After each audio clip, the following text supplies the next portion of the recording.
Elvis Presley को दुनिया से गए 4 दहाइयां बीत गईं, मगर इनकी जिंदगी आज भी लोगों के लिए दिलचस्पी का बाइस है। हॉलीवुड एल्विस प्रेस्ले पर एक नई फिल्म बनाने जा रहा है जिसमें मरकजी किरदार अदा करेंगे अदाकार और गुलकार ऑस्टन बटलर। एल्विस के किरदार के लिए फिल्म डाइवर्जेंट में अहम किरदार अदा करने वाले माइल्स टेलर और वन डायरेक्शन के हैरी स्टाइल समेत कई अदाकारों का ऑडिशन लिया गया था।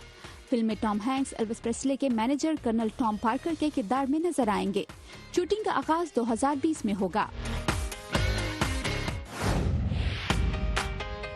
अमेरिकी रियासत मैसाचुसेट्स की एक अदालत ने हॉलीवुड अदाकार केविन स्पेसी पर लगे जिनसी हमले के इल्जामात खारिज कर दिए हैं, क्योंकि इन पर इल्जाम लगाने वाले शख्स ने अदालत में गवाही देने से इनकार कर दिया है।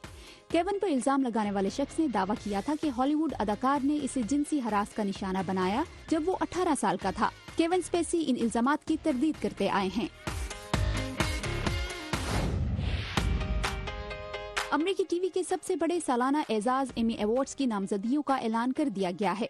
शायकीन की तरफ से शदीद तनकीद का निशाना बनने के बावजूद गेम ऑफ थ्रोन्स ने रिकॉर्ड 32 नामजदगियां हासिल की हैं।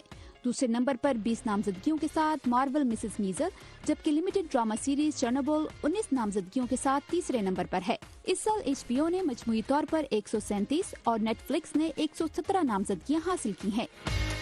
Warda Khalil, voice of America, Washington.